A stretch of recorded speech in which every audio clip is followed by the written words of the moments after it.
Matt Girding called the January 12th, 2026 City Council meeting for the City of Somersworth to order. City Clerk, will you please call the roll? Councilor McNair. Here. Vincent. Here. Gibson. Excused. Parity Catanzaro. Here. Michaud. Here. Witham. Here. Austin. Here. Cameron. Here. Barry. Here. Councillor Witham will lead the council in the Pledge of Allegiance. I pledge allegiance to the flag of the United States of America and to the republic for which it stands, one nation, under God, indivisible, with liberty and justice for all. Please remain standing for a moment of silence for former Mayor Arthur Perel, who had passed recently.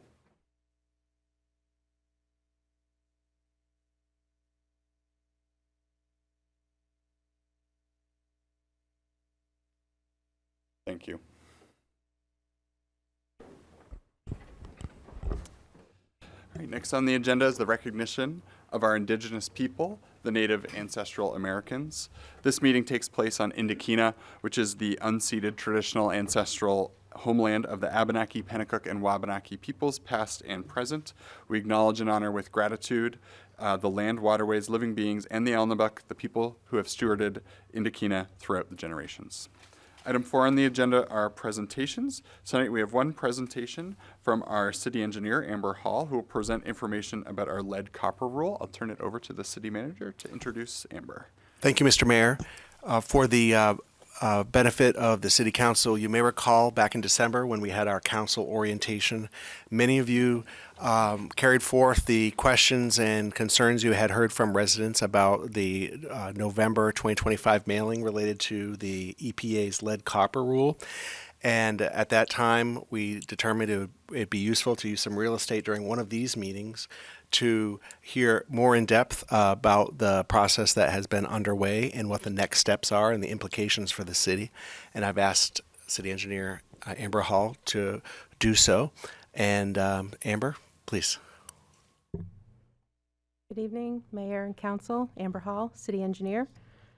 I'm going to provide you a brief presentation on our lead service line program, or formerly known as a lead and copper rule. That is the formal EPA rule, lead and copper rule.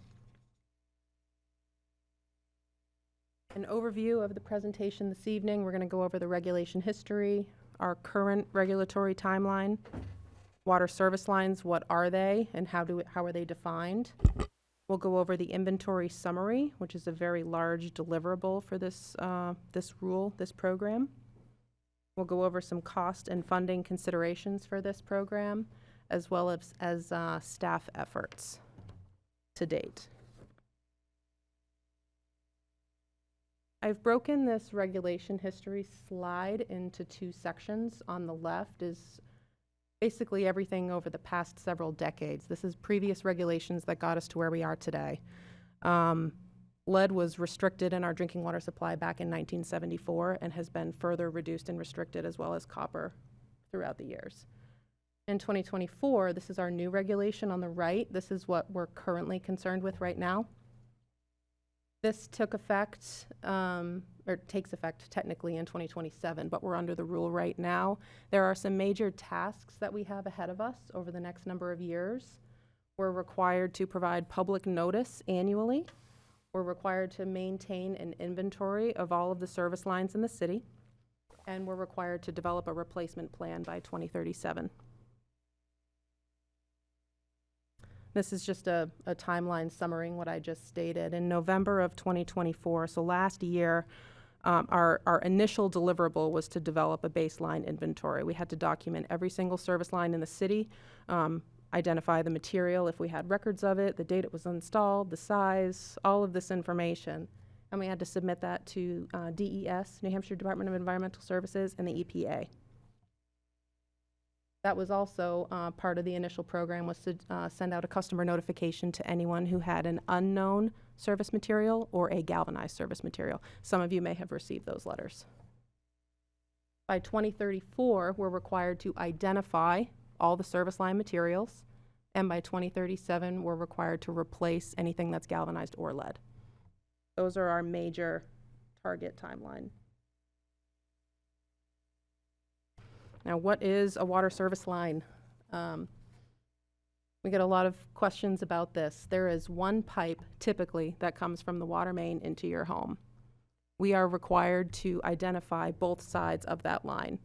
We delineate ownership based on a curb stop or a shutoff valve that might be in your driveway, might be in the sidewalk in front of your house, or in the lawn.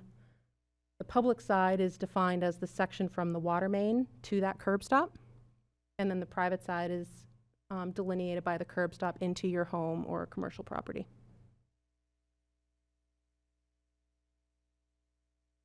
We generated this inventory. This is a snapshot of a very large spreadsheet that we were required to send to the state and the EPA. We're required to submit that every fall, every November, until all of the materials are identified. So in this inventory, this is the current as of today. This is the summary we're at. We have a total of 4,370 service lines in the city. That includes your domestic service, you know, your tap, where you get your tap water. That includes fire service lines for commercial properties, irrigation lines. Some people have separate irrigation taps on their property. It includes inactive and active services. So if there's a vacant building and water is shut off, we still have to account for that. And we have to account for projects where we may have stubbed a water service line for future connection. That hasn't happened yet. So we have a lot of service lines. I also want to highlight this rule applies to every city, town, and state in the country, anyone that has a public water system. So this is not unique to Somersworth nor New Hampshire. This is nationwide. So if we look at the summary, we have 0 lead service lines documented in this city, which is amazing. We have 177 galvanized services. And I'll highlight that the reason we have those, likely that quantity, is because we have records from 1895 through 1906 that actually state galvanized service line. We have to use that as a record in this inventory. We don't have anything post-dating that to update. So it is likely we don't have that number. We just have to prove it. We have 2,081 non-lead service lines. That's copper, plastic, ductile iron. That's good. And then we have just over 2,100 unknown service lines. We're required to identify those by 2034. So in order to identify all the materials, staff had quite a project to look through all the records we have, to try to find, okay, do we have water service tie cards? Do we have building permits? Do we have as-built records, construction records showing what the material is specifically? The state only allows us to use certain documents, and that's been a challenge. So we have gone through an exorbitant amount of records in this building and other city facilities to try to gather as much information as we could. One of the most notable is the visual inspection for the mass meter replacement. Many of you likely had your meter replaced in the last year or two. We were able to enlist Hydro Utilities. They were the contractor that did the replacement, to take photos and identify the service line material coming into the home for us. So we were able to identify a lot of the private side of that water service line through that project, which is significant.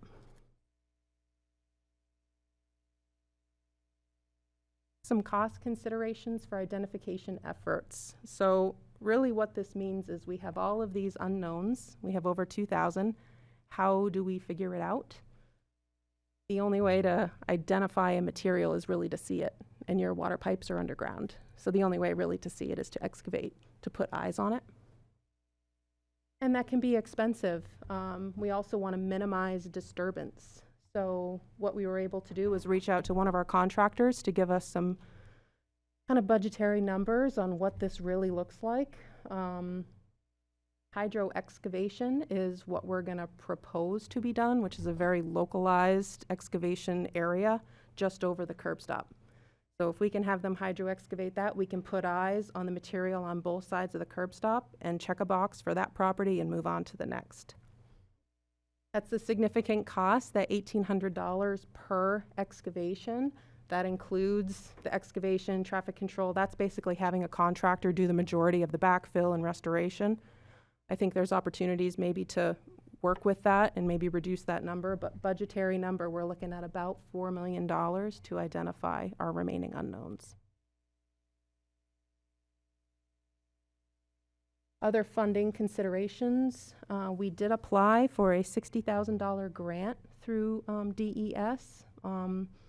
We anticipate the award soon here, but that $60,000 goes towards inventorying, mailing reimbursement, outreach efforts for the public.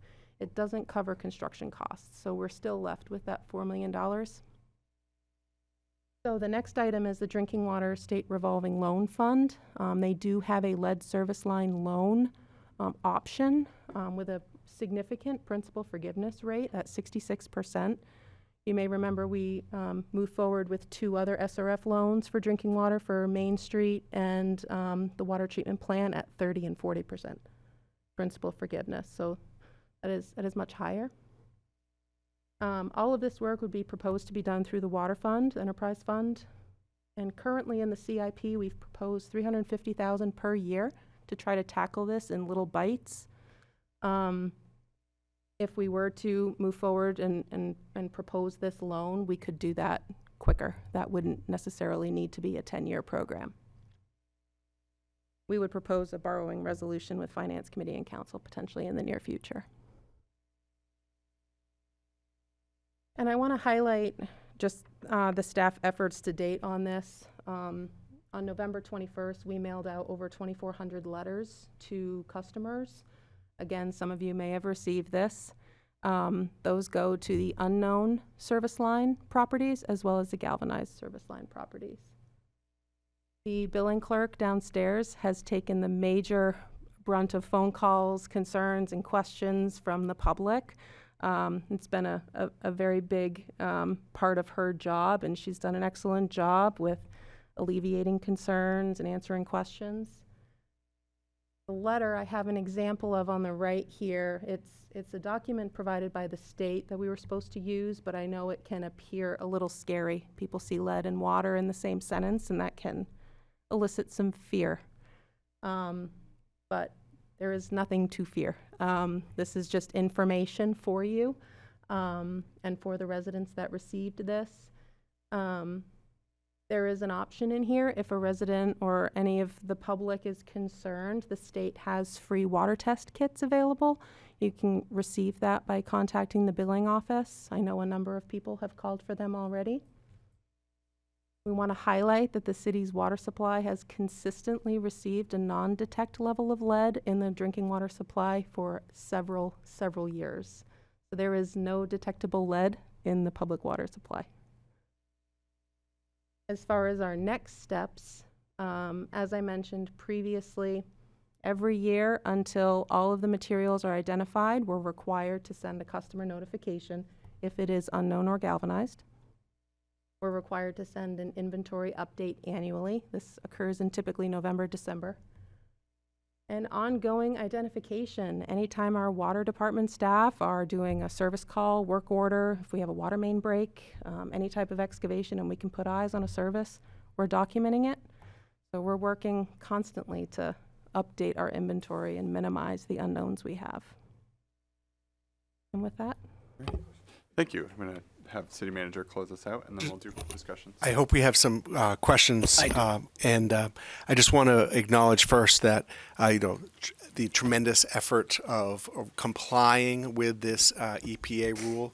I know that our staff here at the city is a leader in the state in preparing this community in the way that we have. It's under the leadership of Director Bobinski and Amber Hall. We are in very good place for responding to this very challenging rule to comply with and very expensive rule to comply with. We know that we're doing well because the state of New Hampshire has recognized our staff's inventory as a best model for the large inventory effort that was done in November 2024. So more to come, but I want to recognize the staff work and the leadership of Director Bobinski to get us to this point, and we are in good hands to take it forward. Mr. Mayor? Thank you. We'll do some discussion. I see one hand, Councilor Vincent. Thank you, Your Honor. So I have a question for you. So what is the preferred replacement for the water lines going into a home now? So there is no requirement at this time that the service line be replaced. Right. There are multiple options for construction. There's your typical, if you have a galvanized line, for instance, people are using copper or CTS, the blue plastic. Right. That could be open excavation and replace it. There's also a method called pulling a service, where a contractor can slide a new service into the old surface and minimize excavation. There's a couple different options like that. And I have a follow-up question. So if they do find a lead going into from the curb stop, that's the responsibility of the homeowner, correct? Because that's their responsibility. So they'd have to pay for a new line to put in, correct? The city's responsibility is from the main to the curb stop, including the curb stop. From the curb stop to the home would be private. So if they're required to pay for that. anything on private property, yes. Okay, cool. Thank you. Councilor Witham. Thank you. I know we've discussed this in committee, but just an appropriate forum to ask it here. We've embarked on an approach on some major roads, a lot of them in our urban core where we likely have some of these unidentified or galvanized lines with our complete streets approach. I would gather that during those efforts, we are replacing those lines at least up to the curb stop and being able to identify at the same time what's there. So there's value in that complete streets approach.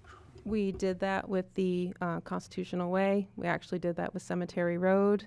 The water main replacements we did on Main Street, and then our sidewalk replacement even on High Street. We replaced all of those service lines, and we identified the private side. So we've been able to reduce Excellent. our unknowns. And recently, council took action last fall with regard to utilizing state revolving loan to begin teeing up the replacement of the water main on Main Street from John Parsons all the way to Indigo Hill. So I imagine we'll tick off quite a few more through that endeavor. There's a number of unknowns on Main Street. So. Sure. Thank you. Thank you. Councilor Barry.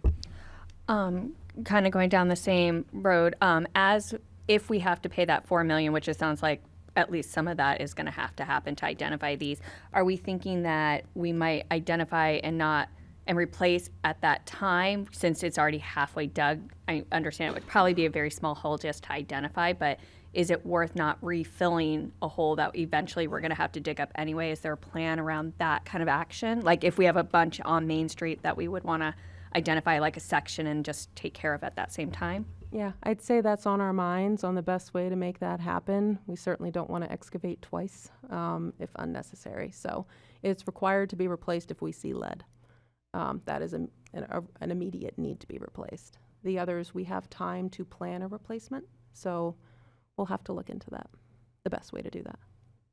Other questions? Councilor Austin. Thank you.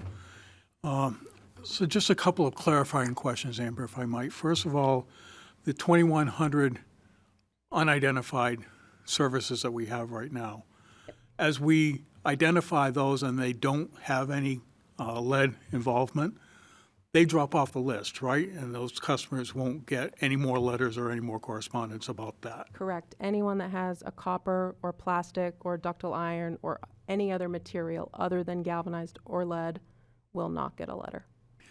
And those customers that have received letters at this point, they're not required to do anything right now, correct? Correct. Okay. That Thank is you. the main point of confusion with the Thank you. number of calls we've been getting. Yeah. Thank you. Yes, go ahead, Councilor Vincent. Thank you very much, Your Honor. That reminded me of one more question. So that's all fine and dandy if people want to live with the lead or galvanized pipe, but then they go to sell their home. Are they going to be mandatory to replace that?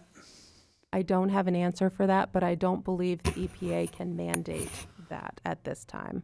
So they would just buy a home that has galvanized or lead Yeah, pipe. that may be another rule, but this specific rule, I have not seen any language. Thanks, Amber. Thanks a lot. Thank you, Your Honor. Other questions or discussion? Councilor Parity Catanzaro.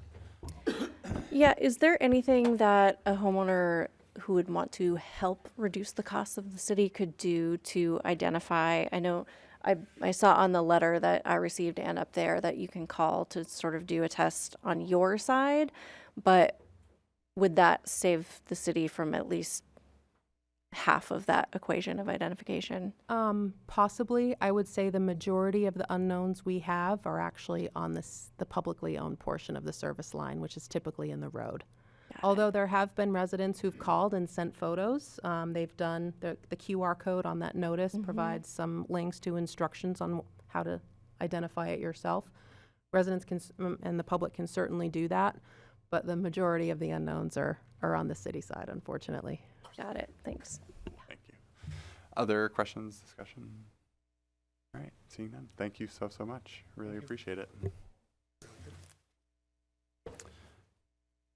Right. All right, that brings us to item 5 on the agenda, which are any scheduled public hearings. We have none this evening. Brings us to item 6, which is comments by visitors. Somersworth City Council and Mayor's Office welcome all visitors and encourage you to voice your opinions and views at council meetings. In accordance with Council Rules 7-C, a time limit of 5 minutes per person shall be in effect unless the council wishes to suspend the rules. Speakers shall not enter into debate with any persons, the mayor, council members, city manager, or department heads. Is there anyone who wishes to speak this evening? Yeah, thank you. And again, if you could state your name and the ward in which you live.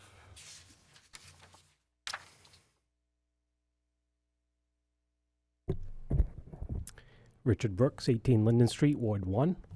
I'm on the agenda tonight for first reading of reappointment to the Historic District Commission. I am currently the chair of the Historic District Commission as well. If you have any questions, concerns, please reach out. I would also like to note that I recently formed a subcommittee to address our standards for review, just to revisit that, address any concerns, vagueness that we may have caught onto, or other things that we just feel might need some attention. So if you have any thoughts on that as well, please reach out to me or any other member of the HDC, and I'm sure we can get it at least discussed and considered and hopefully move forward with some improvements on that sense. The other thing I'd like to mention is the rules that you guys discussed earlier in your workshop. I love the fact that you were willing to add that second public comment at the end back in. I was going to come up and speak to that, but it sounds like a majority you want to do that and are going to do that, so I don't need to bore you with those details, but thank you for doing so. Thank you. Other public comment this evening? Public comment? Yes, yeah. Thank you. If you could state your name and the ward in which you live. Ethan Clark, Ward 1. I just want to come up and thank all the returning members to the council for their service to the city. I've attended more of these meetings, as most of you have probably seen me around more, and it just becomes more and more clear just how much all of you love our city and the amount of effort that you put into it. So all the returning members, I want to thank you, and also all the newer members that are joining. Thank you very much for the service to the city. We do appreciate it. I was also going to comment on the second reading, and I was glad to see that you guys had discussed that, so thank you very much. After the December meeting, I actually got a good amount of follow-up from a few residents regarding my statement on the flag policy over the 10 Commandments. I did not receive any follow-up regarding my request to that, so I'm not sure if that's a city manager request or if it's something maybe that the council can address during your portion. I know we can't have open dialogue with that. I'd given a few different alternatives to some conversations that I had had with some residents regarding it. If the council decides that there's nothing that can be done or that will be done, maybe just some realignment with some of the time periods and the position that it is. Really just an answer on if that would change, what would that look like? Meaning if there was going to be a policy change, is that something I need to pack the hall here and have everybody come up and take their 5 minutes and talk about it? Or if it's, hey, here's 50 names, awesome, let's make a policy change, just some direction, what that looks like. And that's it. Thank you. Great. Thank you so much. Other public comment this evening? All right, seeing none, we'll move on to item 7, which is approval of the consent calendar. The chair will obtain a motion to approve the consent calendar, which includes the minutes of the City Council non-public meeting held on December 8th, 2025, the minutes of the regular City Council meeting held on December 8th, 2025, and the minutes of the special City Council meeting held on December 12th, 2025. Do I have a motion? Councilor Witham? Motion to approve the consent calendar as outlined. Thank you. Councilor Witham makes a motion to approve the consent calendar as presented, seconded by Councilor Cameron. The question for the council is on the adoption of the consent calendar. If you're in favor of the motion, you'll state by saying aye. If you're opposed, you'll state by saying nay. All those in favor? Aye. All opposed? All right, ayes appear to have it. Ayes have it. Consent calendar is adopted. Just a Thank you. note, I abstained as I wasn't here on December 8th. Appreciate it. And another abstention from Ms. McNair as well. All right, perfect. That will bring us to item 8 on the agenda, which is presentations of written communication and petitions. We have none this evening. Brings us to item 9, which is the mayor's report. Esteemed colleagues and members of the council, I am so honored to sit with you here tonight once again as your mayor for my second term. Thank you again to the community for your continued support and faith in me and the council members that we have before us. As I promised during my first term, I continue to commit to making decisions that put the community first, and I aim to be collaborative, positive, responsive, and solution-oriented. I hope I have shown so far that I am transparent and patient. I hope that I effectively communicate, though I do say I think email is my weakest form, so I will work on that. But I also hope that I show kindness, and I hope that the same can be awarded to me and my fellow counselors. And again, big congratulations to all of you all who sit with me tonight. It is so welcome and so great to have you all here. I think it is well earned. Very excited for the term ahead. I want to extend a welcome back to Councilor Austin. Thank you so much. I'm excited to have you serve with us once again. And a special welcome to Councilor McNair. Congratulations. I'm excited to have you as well. I think you'll be an important asset to us here on the council. I'd also like to remind people that, as always, my office hours are scheduled here at City Hall from Monday and Wednesdays from 4 to 6 p.m. However, for the month of January, I am the chaperone for the Somersworth Middle and High School Ski Club, so that's on Wednesdays. So I will not be available on Wednesdays just for the remainder of January.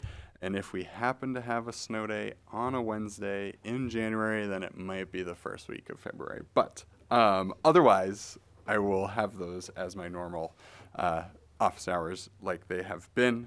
I'm also always available via phone or email if you need me, though as I said earlier, email is my weakest one. But don't hesitate to reach out. You will see under nominations, appointments, and elections this evening the following council members that I have brought forward for a confirmation vote. We will cross that bridge when we get there, but it's worth noting that I have appointed David Witham for the position of acting mayor during the absence of the mayor. I've also appointed Dave Witham as our City Council representative to the Planning Board, with Bonnie McNair as our City Council alternate representative to the Planning Board. And I've also recommended Laura Berry for our City Council representative to the Historic District Commission. I hope for your support with these appointments. I'd also like to announce the City Council appointments to our Council standing committees, so please bear with me as I go through my list. For our Public Safety Committee, the chair will be Ken Vincent.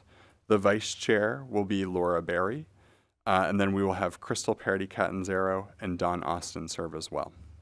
For our Recreation Committee, the chair will be Nancy Cameron, with our vice chair as Richard Michu, with members Bonnie McNair and Crystal Parity-Catanzaro. The Public Works and the Environment Committee will be chaired by David Witham, with our vice chair as Ken Vincent, with members Don Austin and Laura Berry. The Finance Committee will be chaired by David Witham and vice chaired by Don Austin, with members Laura Berry and Ken Vincent. Economic Development Committee will be chaired by Crystal Parity-Catanzaro, with vice chair Bonnie McNair and members Bob Gibson and Rick Michu. And Government Operations will be chaired by Rick Michu. Vice chair will be Bob Gibson, with members Bonnie McNair and Nancy Cameron. I'd also like to announce any mayoral appointments to already established commissions and committees that do not require a vote by council. So these exist previously and just require a re-up with the new term. So we have our Sewer Appeals Commission, which will include Ken Vincent, Bob Gibson, and Richard Michaud. The Joint Commission of the School Board and City Council, which will be chaired by Don Austin and include members Laura Berry, 2 members from the school board to be appointed by them, and an alternate from the City Council, which will be Bob Gibson. The Traffic Safety Committee will have a council rep, Ken Vincent. The Christmas Parade Committee will be chaired by Beth Poulin, include members Nancy Cameron, and a member from City Hall staff, the city manager or his designee. The Mayor's Commission on Arts and Culture will be chaired by Nancy Cameron, with the vice chair of Crystal Parody Catanzaro and members Rick Michaud and Bonnie McNair.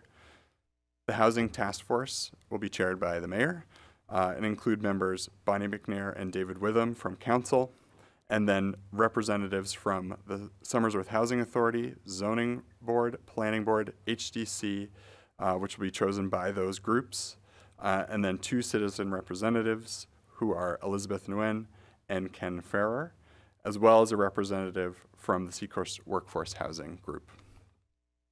Community Outreach and Communications Committee will be chaired by Bonnie McNair, with a vice chair, Crystal Parody Catanzaro, and member Nancy Cameron.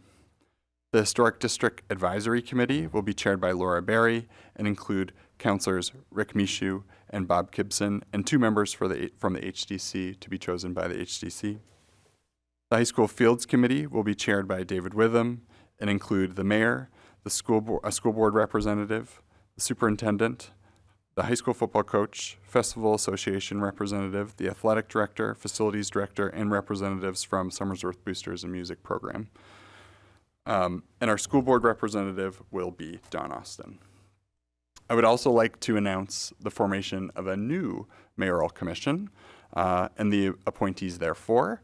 The prospect of a river walk in Somersworth has been a component of many exciting years and aspirations. We've seen visions and high-level planning efforts for a while now. The opportunity to increase public access to the riverfront, to build potentially new green spaces and recreational assets that link the downtown, many of our civic buildings like the library and city hall, as well as the post office, residential neighborhoods, and essentially our downtown here in Somersworth, as well as the state of Maine and Berwick. But also we have the potential to promote pedestrian and bicycle amenities across the bridge and all the way down to Malley Farm or even up to Rochester. And all these things have the potential to enhance the quality of life for our residents, the quality of life in our downtown, and the economic development of our downtown. So I'm really excited to announce the formation of a Riverwalk Committee, and I will ask that the committee work to complete the following objectives as their goals, which will be to, 1, assemble and review past planning efforts and visions and make them available to the public. To define and describe what this Riverwalk concept could be in order to build a common understanding of the scope and the intent, and to demonstrate the value of the opportunity by activating the spaces on a trial or event basis and build awareness and excitement for this potential Riverwalk. And lastly, to report back to the mayor on recommended next steps to further this concept, which could include prioritizing near-term initiatives that are, low-lying and cost-effective to hopefully then build on in the future years. To this Riverwalk Committee, I will appoint the chair, which will be Kimberly Schoen, and members Brendan O'Sullivan and Luke Perzak. And it is great excitement that I announced the aforementioned list of appointees. And I truly cannot wait to see the great work that comes out of all of these various committees, commissions, and task forces. So thank you, Somersworth. With gratitude, I respectfully conclude my first mayor's report of my second term. Thank you. All right, that will bring us to item 10, which is the city manager's report. City Manager Moore, you are recognized. Thank you very much, Mr. Mayor.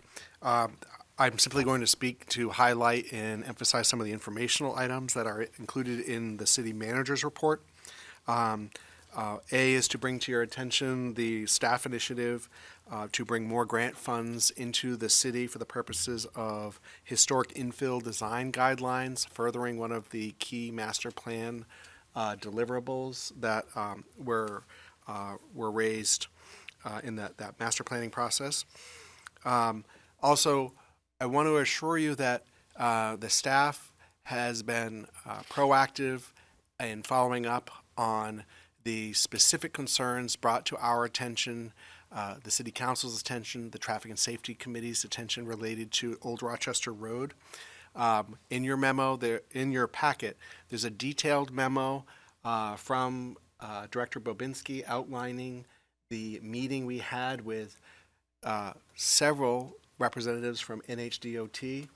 The city manager of Rochester was there, and there were staff people from the city of Dover, as well as myself, identifying some concrete opportunities to move in the direction of improved pedestrian and traffic safety in the vicinity of Hickory Lane and Apache. We very much concentrated on opportunities to improve safety that are achievable and that we can move on, and we're taking steps in that direction. The next step there is to, through the Traffic and Safety Committee, further discuss those potentials and prepare action items to tee up for moving forward. One of them includes the investigation of additional lighting on the poles, which we, thanks to Director Bobinski, are having structurally assessed by the utility company to ensure that they actually can host additional lighting. So we're taking very seriously the need to be deliberative in moving forward.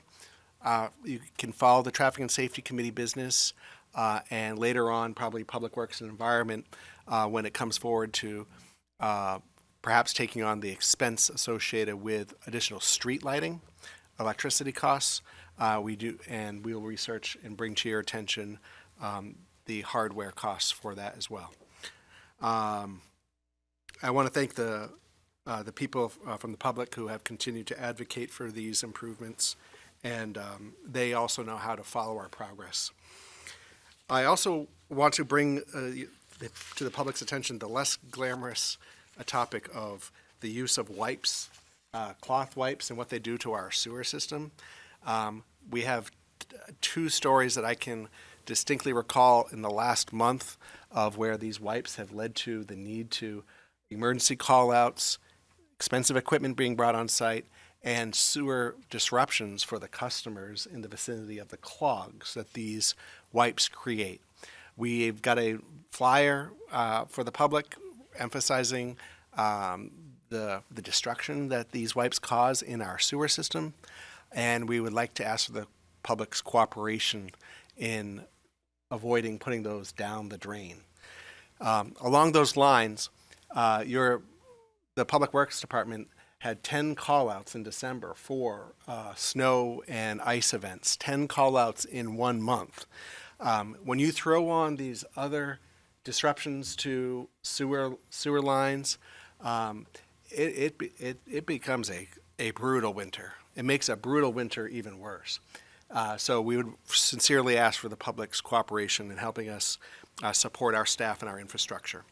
I want to call to attention the school board invitation to their Facilities, Operations, and Safety Committee meeting on Wednesday, January 21st. Finally, you may have members of constituents of yours reach out to you regarding the community power rates, which have come out along with the other utility rates. I think it's safe to say that many expectations and hopes with regard to the rate setting for CPCNH, Somersworth Community Power, have not panned out, and that's it feels like an understatement at this time. There is a long-term goal and strategy, but the short-term can be disappointing for some. And what we want to make sure that people are reminded of is that you do have the option to opt out of the community power supply arrangement on your bill. The staff has taken great pains today to lay out a detailed step-by-step about how your constituents can be successful in opting out of the supply side of their energy bill to be through Somersworth Community Power. Of course, they can default back to the utility at their election, and that'll take effect in the next billing cycle or the one after that. Instructions about how to do that can be found on the City News button on the city's main page, and we encourage people to move forward with the options that best meets their needs. And Mr. Chairman, that will conclude my report, and I thank you. Absolutely, thank you. Brings us to item 11 on our agenda, which is reports of standing committees, special committees, and city officers. I imagine for this evening, seeing that this is a brand new term, that we may not have any reports, but I will open up the floor to anyone who has a report from the previous term. Is there any reports from the previous term? Councilor Witham? No report, but I would just note that Public Works and the Environment and Finance, we are already looking to schedule a meeting for both of those, looking like a week from this Thursday, so next Thursday, Perfect. late in the afternoon. Thank you. All right, any reports from special committees from the previous term?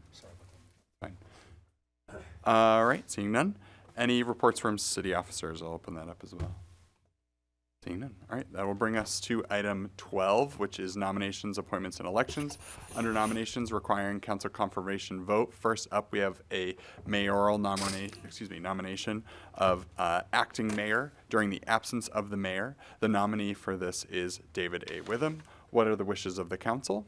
Councilor Aston? I'll move acceptance of the nomination of David Witham for acting mayor. Thank you. Councilor Aston makes a motion to appoint David Witham as our acting mayor, seconded by, I think it was Councilor Barry. The motion for the council is to appoint David Witham as the acting mayor during the absence of the mayor. Discussion. All right, seeing none. If you are in favor of the nominee, you'll state by saying aye. If you're not, you'll state by saying nay.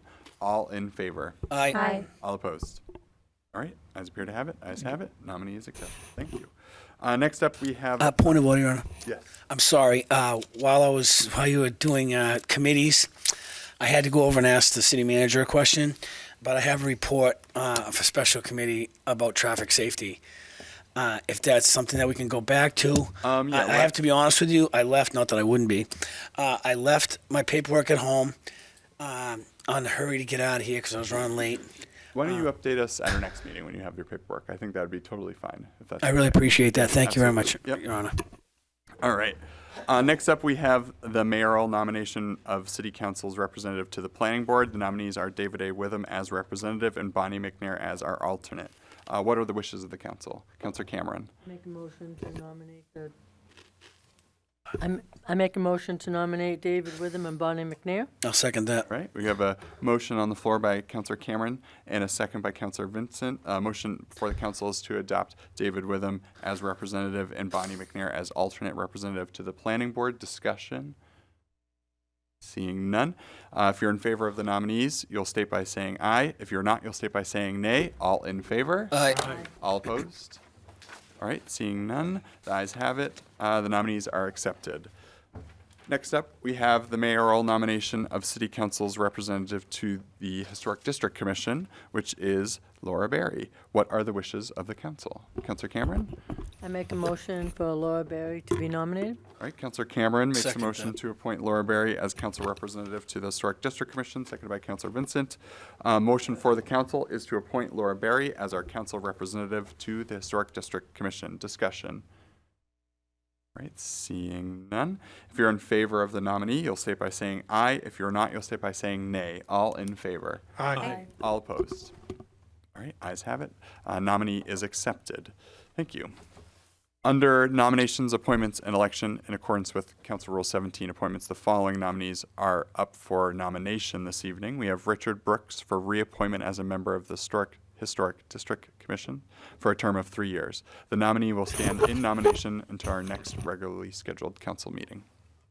All right, that'll bring us to item 13, which is items that have been laid upon the table. We have none. Brings us to item 14, which is considerations of ordinances and resolutions. We have none. Brings us to item 15, which is city manager's items requiring action. We have none. And that then brings us to item 16, which is items under other. We actually have 3 items under other this evening. First up, we have the adoption of City Council rules and regulations. These rules and regulations were discussed prior to tonight's meeting in a workshop, but I will be looking for a motion to adopt the rules and regulations. Councilor Witham. Yes, Your Honor, I'd propose that we adopt the rules and regulations, including the revised order of business as outlined as an attachment in the January 9th memo to City Council and Mayor from City Manager Moore. Thank you. So Councilor Witham makes a motion to adopt the revised order of business as outlined in the memo from January 9th from the city manager. And I would note that there was a slight edit to that we made during our workshop to agenda item 9 as proposed. I think I'd the lean on language you for the was, I have the wording. wording. Let's, Apologies. no, you're fine. You have it? Yeah, go ahead. If you have it on hand. Councilor Witham is referring to the new number 9, which would be rewritten to be as follows: acceptance of written communications, petitions, and donations. Thank you. So it would be reworded as the acceptance of written communications, petitions, and donations. All right. Do I have a second? I'll second. Councilor Cameron, I believe. Thank you. I think I saw you first. All right. So again, the motion for the council is to adopt the revised order of business, which, as outlined in the memo from the city manager on January 9th to the city council, which does include adding, just for the record for folks at home who are watching, does include adding a public comment period at the end of our meeting, and just changes the wording of agenda item number 9 to read acceptance of written communications, petitions, and donations. All right. That is our motion. Discussion. I will open it up to discussion. Councilor Vincent. Thank you, Your Honor. I've had quite a week. It's been actually a full week of having problems with emails. So I contacted the city manager's office, and it doesn't matter. Something fell through the cracks for me being here at 6 o'clock, and I apologize. I know we had talked about this, and I'm glad they were adding back the comments at the end by our constituents, or the members of the city, which are our constituents. However, I think we're missing the train here by not adding counselors that have comment. Now, I get it.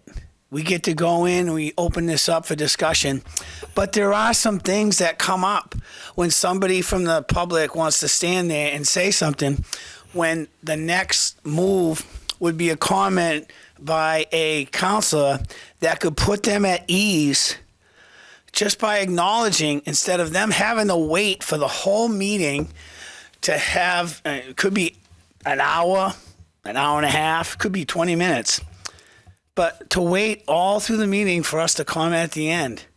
I just think that that little add of that little tidbit of that agenda is very crucially important, because it could take someone's anxiety level that is crazy and bring them down and say, whoa, that's not how it goes. Because, when the public comes up, they can talk, but they have to stand there and get no response. I don't know if anybody can relate with me or not. However, I'd really like to see that added. Now, if it's not added, that's fine too, because I know how to get around that. I'll stand up and walk around to that podium as a member of the public, and I'll address it there. I just figured it would be easier to add it in now. That's just my opinion. Thank you. Thank you. Other discussion? All right. Seeing none. Again, so to restate the motion for the council is to adopt our revised order of business as outlined in the memo from January 9th, with the change from number 9 to acceptance of written communications, petitions, and donations. If you are in favor of the adoption of this City Council rules and regulations as amended and suggested, you will state by saying yes. If you are not, you'll state by saying no. City Clerk, will you please call the roll? Councilor Witham, Yes. Austin, Yes. Cameron, Yes. Barry, Yes. McNair, Yes. Vincent, Yes. Parity Catanzaro, Yes. Michaud. Yes. All right, City Council rules and regulations have been adopted. Thank you. Next up, we have a tentative agreement with the Somersworth Association of Educators, the SAE, and the Somersworth School Board for July 1st, 2026 to July 30th. For this item and for the item after, I will actually be recusing myself and turning it over to our newly appointed acting mayor, David Witham. Thank you.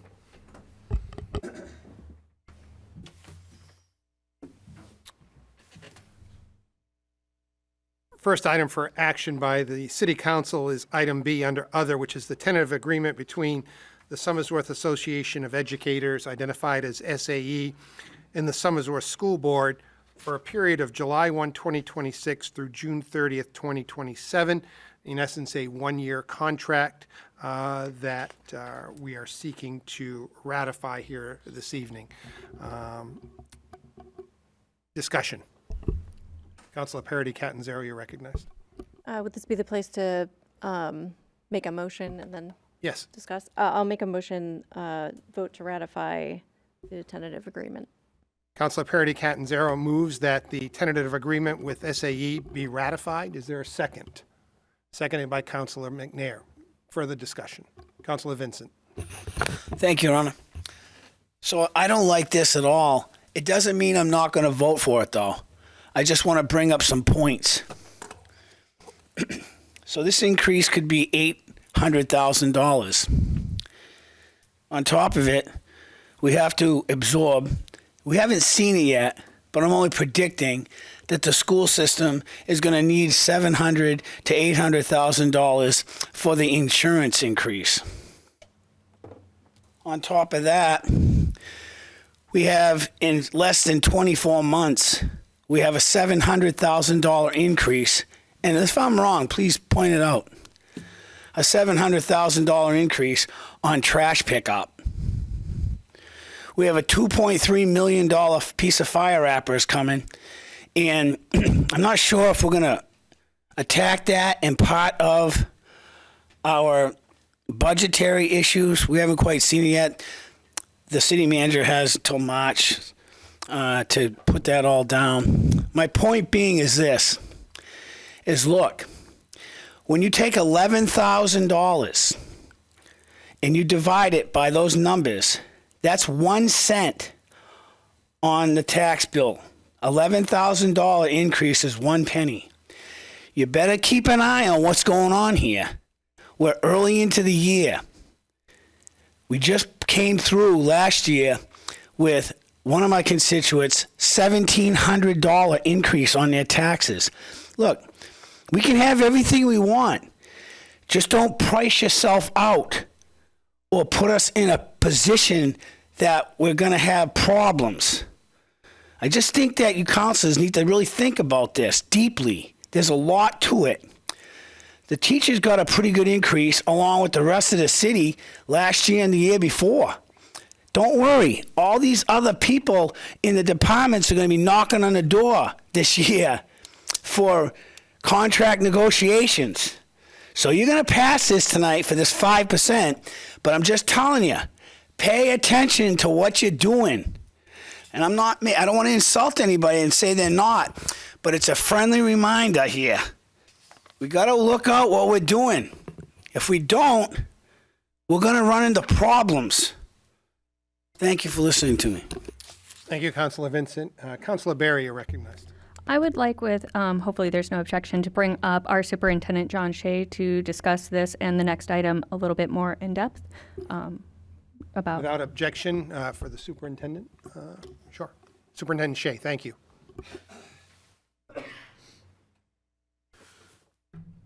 Did you have a specific question, Councilor Barry? I just wanted him to touch on some of the points about the increase, specifically the 5%, and a little bit along the healthcare and some of the other things that we talked about, specifically that there's going to be study groups that are going to be part of a future process going forward, and then maybe a little bit about how we have so many steps before we kind of are. I'll just sum it up. I think you will do a better job about where we're not as competitive. Just a few highlights around that. I'll do the middle part first, just as context, especially to remind the public. In October, the school board approved the Hilltopper Promise, which is a tight and bold mission statement about why we educate our kids. That is a Somersworth mission and value statement. It's really not the state's job to provide that. It's really not the federal government's job to do that. We kind of get lost in bureaucracy. On the heels of that, we committed to 4 key performance measures that we are going to hold ourselves accountable on, which is presence or attendance, climate and culture, learning, and matriculation and graduation data. And the next step we're taking right now is a set of strategic priorities and plans that hopefully the school board will approve before February break. So basically, this is what we're all about, is the Hilltopper Promise, the performance measures, what's most important, and let's be accountable and transparent about our data. And lastly, what's our plan to get there? In that context, it looks like it's going to work out that we will have all 3 of our unions completing contracts at the end of next year. If we end up with a 1-year teachers deal, that'll be just next year, a 1-year CESPA deal for the 18 members of our custodial and facilities crew. And our paraeducators and our clerical staff, the SACA union, are also in their 3rd and final year. So what we will end up having at a time when we've set a set of strategic priorities and plans is the opportunity basically to rethink all 3. We want to get back to 3-year agreements. The tumultuous and difficult times we're in have merited 1 year. But beginning in January with the teachers group, if this contract passes, otherwise that'll be a return to negotiations, we will begin looking non-negotiation, pre-negotiation, the administrators within the district and the teachers kind of having good dialogue around our collective bargaining agreements. And as we've discussed in non-public already a few times, I think it's pretty clear, given what's coming at us from the feds, from the state, clearly efforts to just undo universal public education as we know it, that the model that we're operating under is simply just not sustainable for the long term. So our request has been just to kind of help us stabilize a little bit. And with the Hilltopper Promise and our 4 key performance measures and a strategic plan, and I'll offer to bring to the city council and the school board too our estimate of what it would actually take to operate our school district the right way, the way we're currently doing it now.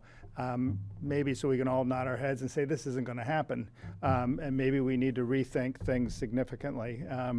That's the broader context that we're in, and I'm hoping that these study groups between January and June ahead of negotiations next fall will kind of tee us up to really come up with collective bargaining agreements that are both good for our teachers and our paraeducators and our staff, but also provide the flexibility for innovation as we move forward, so we're not too locked into, the worst of what public education is bureaucratic and flexible. A piece of that sometimes is collective bargaining agreements that are restrictive. So we want to take care of and retain good staff, but we also want to have the flexibility to move forward boldly. The 5%, it's very difficult, as Councilor Vincent already brought up. We know we're headed for a difficult stretch, and we've been kind of down here for multiple years. It's very hard to say what a teacher, for example, we have counselors, we have nurses, we have a whole group of folks, but I'll just focus on teachers. What are they worth, and what should they be paid? Bottom line for us is the market forces, and we're looking at the districts that we lose our teachers to, and we are behind. We're below on the state average. The average is skewed by the folks that you hire and where they are on the level. But if you look at the pay scales for Portsmouth, for Exeter, for Dover, for Rochester, just as an example of the surrounding area, we hang in there with Rochester, but we lose to Dover, we lose big time to Portsmouth, we lose to Oyster River, we lose to Exeter. And unfortunately, just what that means is good people often stay here because they love this community, but good people often have no choice but to take jobs other places for significantly more money. And our personnel is the most important thing that we have.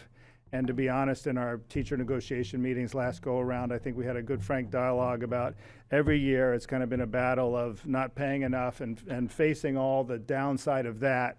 Maybe we just ought to move to the direction of let's pay our folks well and then rethink how many folks and what we do as the variable rather than, unfilled positions and losing people. We know it's difficult, and we know we can't keep coming back to the city council saying we need a little bit more this year, we need a little bit. We kind of have to rethink some things significantly. Healthcare, we brought up the percentage of the premium that's covered. That was the last thing I'll say, but I think I've covered most of it, Councilor Berry. you could be suspicious, say, well, our salaries are low, but are our benefits a lot better than some of the surrounding districts? The answer is no. We're better than Exeter, but Exeter pays a boatload of money. We lose out to Rochester, we lose out to Dover, we lose out to Portsmouth, we lose out to Oyster River on percentage of health insurance premium. And again, it's fair to say, well, compared to the private sector or here or there, but we're just trying to attract and keep good teachers. And generally, we see districts around us at 85, 90, 95% is picked up by the employer. So we want to slide ours from 80 to 85 for the two-person of the family plan. And again, we recognize that it's difficult. We're not really expecting anything other than just say, hey, this is what we need. And maybe if we have a good, stable year in the midst of what's going on, and I spoke to the city manager, we had a good conversation, our last non-public about all this, the opportunity to just basically from a factual basis make sure the city council and public tuning in understand exactly what it is that's going on. Because I know a lot of people are paying attention. Open enrollment, EFA, vouchers, chronic underfunding, the Claremont decision. It's a mess because then you're also looking at everything else that's going on in the world and everything else that's going on in the country. Not that many people have the capacity to be paying attention to what's going on in public education. So maybe we can talk a little bit more about that because it's a time when we got to do something different, or we're just heading down a cliff. Yeah. Did I answer the piece of that? I hope so. You did. Am I still recognized, or I can wait? You to are go? still recognized. Okay. So I'm in support of this, and I just wanted to touch on a few more things, and then I will pass it off. I'm in support of the 1 year because I think, as stated, and I think we'll hear it a few times, is we're completely in an unknown at this moment. I think, yes, we need to be cognizant of what else is going to hit our budget, where things are. We can only squeeze so much out of a stone, right? Like, there's only so much you can do with what we have. But I also think it's one of those, it costs more money to keep bringing in new and not maintaining people that we do have, and we need to be good to those we do. So I am in favor of these with the understanding is I don't want to cut a check I can't cash at the end of the day. I want people to be able to trust what we say we're going to do. So that's me looking at a 1 year and then reevaluating next year, because I think we can do this year, and then if we have to squeeze a little bit somewhere else, so be it. Thank you, Councilor Berry. Councilor Austin, you're recognized, then Councilor Vincent. Thank you, Your Honor. I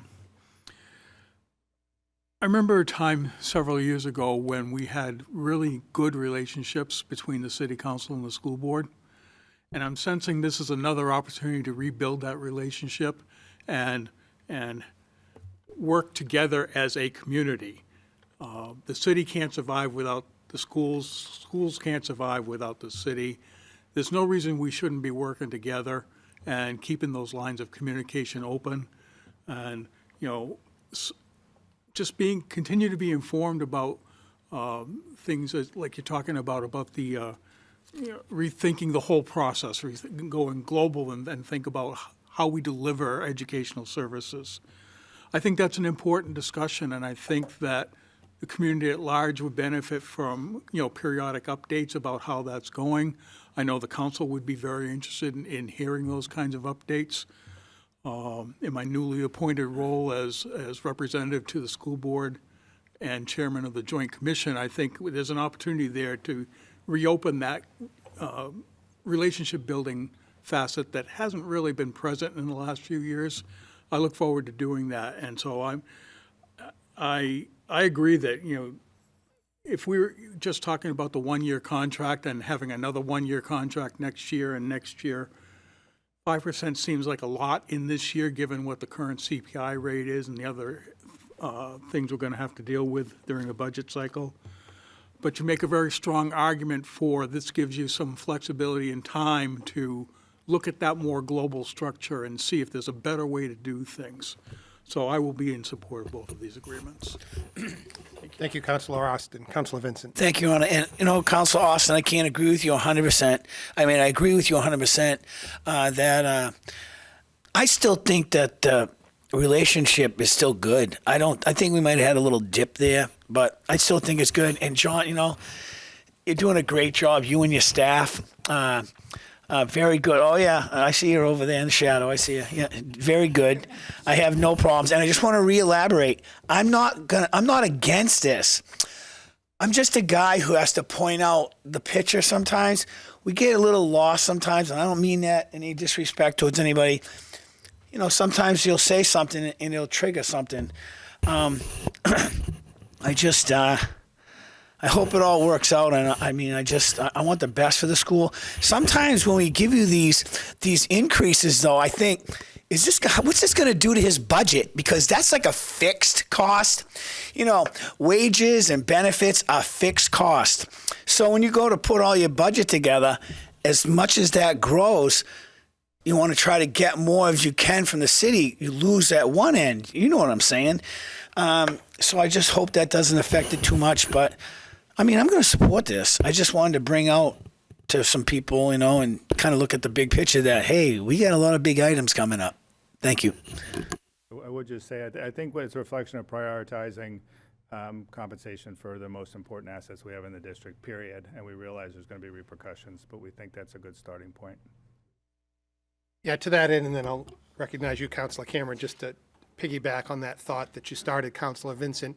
The superintendent and I have chatted about this several times, that this increase that this contract would create of some $800,000 and just shy of $100,000 for the CESPA contract that we'll discuss next.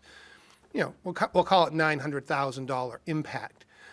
In a tax cap budget, my guess is these increases associated with these contracts will eat up almost all of your allotted increase, which doesn't leave room for much of anything else. I know in the past we've had discussions here in these chambers, and we've actually voted to override the tax cap for the school department budget. That's always a discussion item on the table, but as you so well put, we are in interesting, perhaps difficult, tumultuous times, particularly with regard to funding, that there is no guarantee of an override, and I think it's actually maybe a stretch this time around. So Councilor Vincent's exactly right. There's a budget implication to this that the school department negotiated in good faith, knowing that that's going to be there. So at the end of the day, we make a bottom line financial decision for the school district, which is why these contracts get brought in front of us. But at the end of the day, the execution of making it happen and making maybe some of those difficult decisions lies with the superintendent, his team, and the school board. So, which there may be difficult decisions as a result of this. I support this. I think it's the right thing to do, recognizing full well that there may be even more difficult decisions that aren't financially based in the future. So, Councilor Cameron. Thank you. I am definitely in favor of this. I think going the 1 year is the right thing to do with everything being so unknown. And I also think as we move forward that you had talked about what it costs to run the schools. And I think a lot of the public doesn't really realize what that breakdown is. So I think moving forward, we get that information out there and they can understand better as to why we make the decisions that we do affecting you guys' budget. So, and I look forward to hearing some of that. I think it's very important to get that out there. So thank you for everything you did. Is there any further discussion on this action item? Councilor Parity Catanzaro. Thank you. Yes, just taking a step back to a little bit of school funding. I think, Councilor Cameron is completely right that it's such a complex system, and New Hampshire is so different from so many other places that it always bears repeating that we are not apples to apples with all other communities, that our cost of taxes per value of the same home here, the school has to do way more with way less money, and it's just completely unfair. Add to that our state has very little revenue coming in. They don't do what most states do in funding their schools. So already we're in this difficult position. Going to this contract, though, I really appreciated earlier in our conversation you talking about the difficult choices that you have to make and prioritizing, making sure that the teachers that we have here we're able to attract and maintain decent staff and not put them in the position of having to turn down a much, much higher salary elsewhere because they really want to stay here. I really appreciate those that do. But it's not just a factor of, the salary and the number of teachers. What you're really talking about is assessing the system as a whole. And that's where I think we can really, really make some progress, where we're not just trying to tighten here and there and figure out what to do and chasing the cost of living increases every single year. So I really appreciate that. I know it's a difficult year, but again, as has been stated, those difficult decisions they're going to come back, but they're also something that you have to wrestle with too. So I'll be supporting this. Is there further discussion on this action item? Seeing none, I will have the city clerk call the roll. If you're in favor of supporting the ratification of the agreement between the Somersworth Association of Educators, SAE, and the Somersworth School Board for a period July 1, 2026 through June 30th, 2027, you'll signify by saying yes. If you are opposed, you'll signify by saying no. City clerk, if you'd please call the roll. Counselor Parity Catanzaro, Yes. Michaud, Yes. Witham, Yes. Austin, Yes. Cameron, Yes. Barry, Yes. McNair, Yes. Vincent. Yes. The agreement is ratified. Brings us to agenda item C under other, which is to consider ratification of the agreement between the Somersworth Educational Support Personnel Association, CESPA, which are the district's maintenance and custodial personnel, and the Somersworth School Board for the same time period, July 1, 2026 through June 30th, 2027. I'd entertain a motion to ratify the agreement made by Councilor Austin, seconded by Councilor Barry. Is there any discussion? Councilor Barry. I'll keep this very brief. I am in support of this for the same exact reasons that were just stated on the last one. I look at these as a whole. I understand that they are part of different unions and do different work, but I think the reason for my support is the same, so. Further discussion? I think the only thing I would add here that caused me a little bit of pause was the change in direction for health insurance contributions. And we've talked about this, that this isn't a sustainable model. And I understand it's what got us to the finish line of at least the tentative agreement now. But we're going to have to be very mindful of that direction. And again, I hate the idea of a little bit of whiplash here, but we're going to see some of that, I suspect. So that's all I have. Councilor Vincent, you're recognized. Sorry. Thank you, Your Honor. So what I had said at one of the gatherings that we had with the school department is that custodial work has actually come a long way. And what do I mean by that is, years ago, a custodian would work at the Navy Yard during the day, and then at night, they'd take on a part-time position, which would always keep those costs down. Times have changed. It ain't like that anymore. And people are taking on these positions not as a second-time job, but as their main job. So I understand the increases, but, we wonder how things go from one thing to another. That's how it used to be. I'll be in support of this. I just wanted to give a little bit of recognition on that point. Thank you. You're welcome, Councilor Vincent. Any further discussion on this? Seeing none, we'll have the city clerk call the roll again.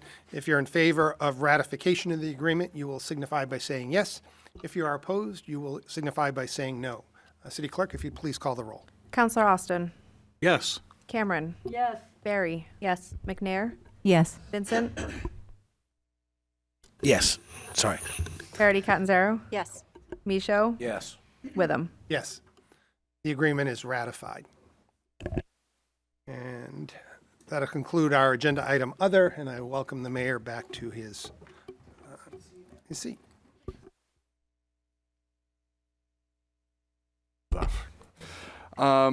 Without objection, because we approved it in our when we approved our council rules and regulations. I will open up the floor to public comment at this time without objection from the council. And again, just as a reminder, City Council and Mayor's Office welcome all visitors and encourage you to voice your opinions and views at council meetings. In accordance with Council Rule 7-C, a time limit of 5 minutes per person shall be in effect. Unless the council wishes to suspend the rules, speaker shall not enter into a debate with any persons, the mayor, council members, city manager, or department heads. Is there anyone who wishes to speak this evening? All right. Seeing none, that'll bring us to item 17 of our regularly scheduled agenda, which is councilors wishing to be recognized, as is how I've been doing it for a while now, just for the new councilors here. If you do the Pledge of Allegiance at the beginning, you are the one who gets to go first at the end, just an FYI. So, Councilor Witham, do you wish to be recognized? I do, thank you. Just as I begin my new term on City Council, just a thank you to the community for their continued trust in me. I continue to feel as though I have something to give to the city, which is why I run in the community. Voting for me sort of reaffirms that. That's not forever, but for right now, that's where we're at, and I do appreciate that, and thank my colleagues here for your endorsement on the planning board, and as the acting mayor, that's very meaningful as well, so thank you for that. One last comment here this evening, the city manager in his report talked about the number of snow responses, 10 during the month of December that our public works crews were engaged in. Never mind all of the sewer backups and water main breaks and all of that. It's work that I think generally goes unrecognized. But an element of that I want to talk about, because you sometimes hear it discussed in the community, is about application of road salt. It's expensive, beats up on cars. It's not the best thing for the environment, but we know why we do it. But I want the community to know that, and I think Director Babinski and his team recently prepared for the city newsletter an information piece about efforts that we're undertaking to reduce the amount of road salt that we use here in the community. You might notice on even some of these very small events of snow that we still plow. By plowing off snow and ice, it requires less salt. It wasn't that many years ago where if we had 2 or 3 inches of snow, we would just try to melt it to death with product. That's expensive. It's not good for the environment. It's actually better to plow and put down less salt. So they've been trying to engage in that practice. Our equipment that we're buying has calibrated spreaders so that it applies it at a rate given the speed of the truck, so that lessens the impact. So we try to be mindful of the usage of that. There are events like we had a couple of weeks ago where we have an ice storm all day, and that's just really difficult. Sometimes product spills out of the truck. It's not a perfect system, but I want the community to know that our public works staff are professional. They're mindful of roadway safety, pedestrian safety, and they're also mindful of the environment to the best degree that we can. We try to be stewards of that. So with that, I'll conclude my remarks. Thank you. Thank you. Councilor Austin. Thank you, Your Honor. City charter requires that members of the Ethics Commission can't be a member of an elected body. So at this point, I would resign my post as a member of the Ethics Commission. Appreciate that. Thank you. Councilor Cameron. Thank you. Just wanted to mention this Saturday is my Don't Trash Somersworth, provided the weather will hold out. We'll meet at Walmart in the lower parking lot by Burger King and just kind of do a little bit of High Street. And it is worth noting in April, I'm going to do another all-city cleanup in conjunction with Earth Day. And yes, all you guys will be involved. Each one of you will take your ward, and I will have a prize like I did last year. So be on the lookout for information about that. And thank you to the public for re-electing me. I appreciate it. And with all the different things that I do in the community, the fun things, I do bleed top of blue. Thank you. Thank you. Councilor Barry. Just a quick, I wanted to just add it to our list for maybe an update at next council about the library expansion and maybe where we're at on that. I also know that that might have to come after budget season because, as we talked, there's only so much we can do, and depending on the uncertainty we face. But I think a lot of people would maybe like an update around that. And I will leave it there. Thank you. Councillor McNair? You're going to regret this. No, I'm just kidding. I just want to be pretty brief and thank everybody who has supported me in my initial bid for council, and thank everyone who has put their trust in me to help steer this city in the right direction for everyone. In addition to that, when we're talking about the budget and the school and the money that it takes to deliver an education that is satisfactory, even great, I think a lot of us have heard that, New Hampshire is one of, I want to say, the fourth best education in the United States with the lowest state contribution, which means so much of our education comes from us. And I really appreciated that as we're coming back for appropriate salary increases, if I can be quite frank. We're mindful that we have to make some changes and that we're looking at this, we're taking a holistic approach to it. I was especially happy to see that. And I hope we can see, I hope we make that really the habit as we move forward with our budget concerns, as we move forward through very uncertain times, that we come together, we spend more time coming together as a city, as all these departments and organizations within the city to support each other and not basically infight about who gets what. I think we have much more to gain by working together than working against one another, and I'm super looking forward to that. Thank you. Councillor Vincent? Thank you, Your Honor. Thank you for voting for me, considering I was unopposed, along with 8 other councilors here. The only one that had someone running against them was this lady in Ward 1 over here. But I mean that sincerely. So, talk about this. One time I got this thing on the email that said, come to Aruba for $7,000. I got to Aruba, I checked in, and it was $9,800. And there was nothing I could do. I guess where I'm going with this is I'm a little sick and tired of people coming and giving this thing that my old buddy from the fire department, Mark Valancourt, used to say. All they're giving you, Vinny, is lip service. Just like the community coalition. That we listened to somebody come here and said, oh no, we're going to be under the cost of everybody else. Well, I know power a little bit.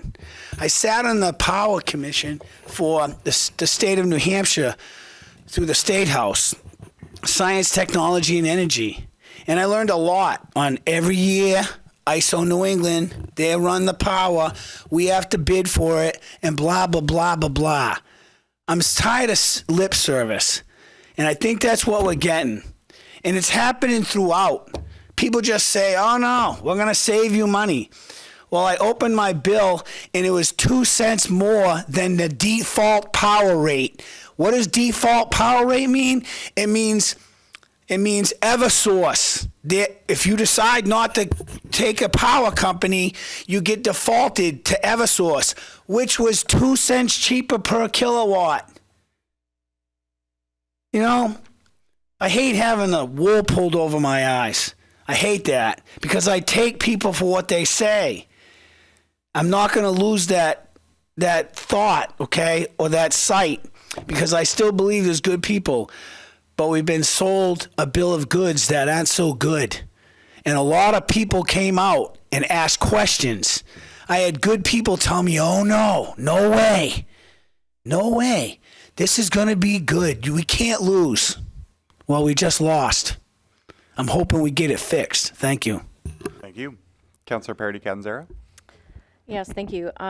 On that same subject, I want to thank the city manager for being proactive and bringing this to us and making sure that we have information on our website for people to know why their bill might look a little bit different and the actions that they could take. And in the very short amount of time between our workshop and this meeting, I clicked onto Somersworth.com, City News, found that, and was able to go through and do it online in like 1 minute, not even exaggerating.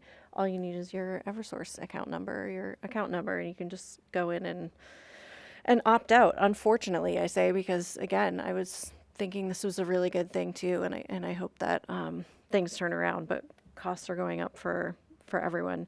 I also want to thank the city manager and the public works director and all of the other staff that came together from Somersworth over and Rochester to really get some action done on Old Rochester Road.